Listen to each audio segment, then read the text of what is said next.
aquí hablando el presidente Calderón, a quien saludamos. Felipe, gusto en saludarte, buenos días.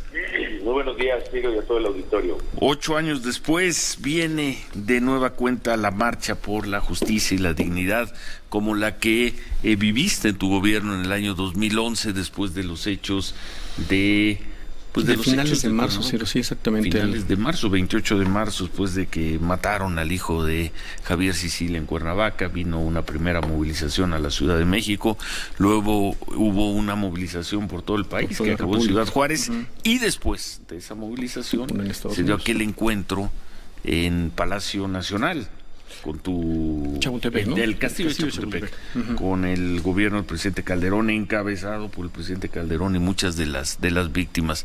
8 años después, aquí estamos, Felipe. Efectivamente, Ciro, y eso es de lamentarse. Lo primero que habría que comentar, que después de lo que se logró en ese 2011, gracias a Javier Sicilia, a Julián Levarón, a muchos de ellos que estuvieron en esos diálogos, sin tantas pretensiones de modestia, verdaderamente históricos, del castillo de Chapultepec, ellos lograron que se visualizara la atención a las víctimas como el protagonista principal y el más importante de la tragedia que vive México en materia de inseguridad. Y eso me parece muy positivo, y me adelanto, quizá eso pueda ser una de las cosas positivas que ocurran si se concreta la marcha que aparentemente están anunciando hoy Javier Sicilia y Julián Levarón. Segundo, yo creo que de las cosas que se lograron, por ejemplo, fue crear instituciones importantes que empezaron a trabajar este tema bien como pro víctima, y que desgraciadamente se fueron deteriorando. De hecho, pro víctima se desapareció, o fue desaparecida en el sexenio pasado, fue subsumida en la Procuraduría General de la República, y de ahí no has visto más que pues la desaparición o la reducción de recursos y capacidad. Hay una agencia de atención a víctimas ahora cuyo titular renunció hace unos meses, precisamente quejándose ante el presidente López Obrador de falta de presupuesto, de falta de abogados para buscar a víctimas, para atender a víctimas y a los desaparecidos. Y esta titularidad de la atención a las víctimas pues no ha sido, está céfala, lo acaba de mencionar Javier hace un momento en tu programa. Sí. Y en cuanto a los recursos económicos, la Fiscalía General de la República, por ejemplo, para el próximo año sufrió un decremento. Ya no sé en cuánto quedó la última cifra del presupuesto, pero si, como dicen, no le iban a quitar ni una coma al presupuesto, le quitaron 1.500 millones de pesos. El gobierno, al presentar el presupuesto, anunció que le iba a dar más presupuesto, por ejemplo, a la Comisión Ejecutiva de Atención a Víctimas, y lo pasaba en su propio anuncio de 842 millones a 855, es decir, un aumento de como del 2%, que en términos reales en realidad es un decremento.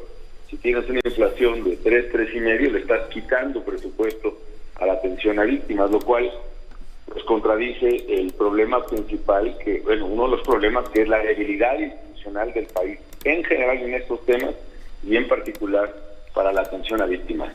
Bueno, pues queda la percepción, Felipe, estamos hablando con Felipe Calderón, de que no se consigue mucho con estas movilizaciones, Felipe.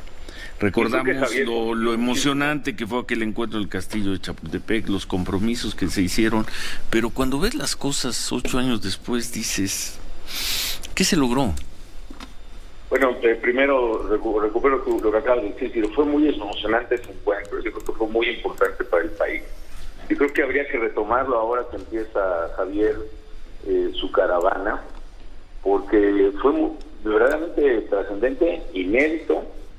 Yo tenía, personalmente, te confieso, en una de las decisiones más difíciles que tomar, que era el aceptar el diálogo, que al principio fue marcado casi como un desafío, como un guante que se arrojaba, o simplemente ignorarlo.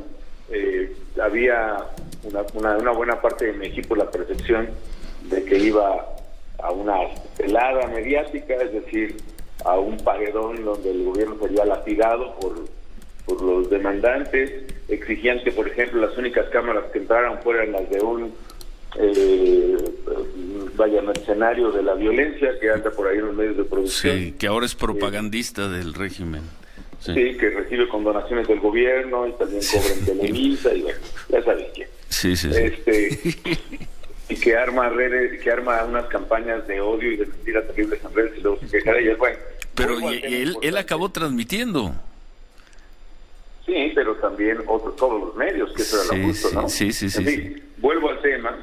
Tenía miedo, te lo confieso, de aceptar ese desafío y decidí aceptarlo y me parece que fue muy importante para el país y muy enriquecedor para mí. La verdad aprendí cosas y supe de otras que la verdad no sabía. Y yo de esa reflexión le recomendaría al presidente López Obrador que acepte la invitación a dialogar de Javier Sicilia en primerísimo lugar.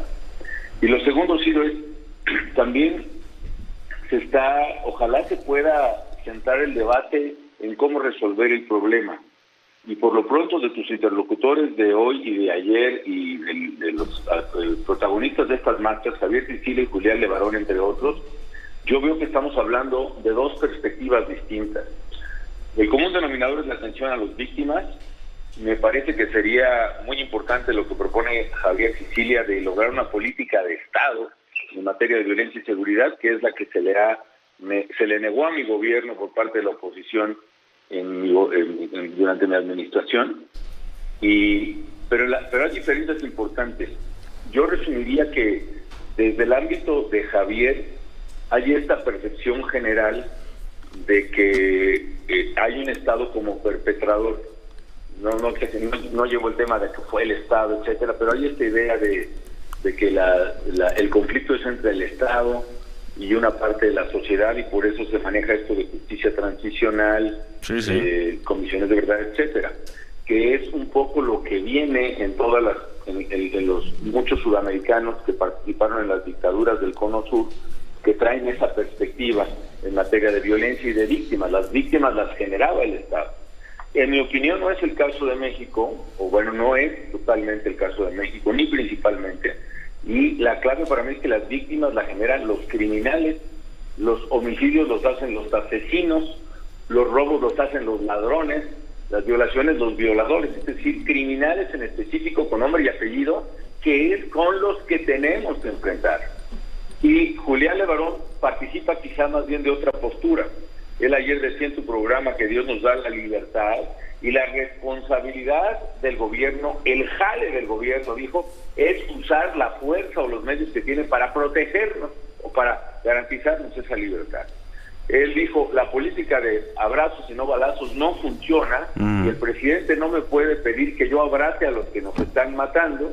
Y terminó con una frase muy dura, pero creo que hay que retomar, que dice, hay que trazar una línea entre delincuentes y ciudadanos y que de una vez nos digan quién estaba del lado de los delincuentes y quiénes estamos del lado de los ciudadanos frente a los delincuentes. Y creo que ese trazo de línea debiera ser parte del debate, Ciro, de una política de Estado que incluiría, pienso yo, pues una reflexión final. Terminemos con el debate político de la violencia.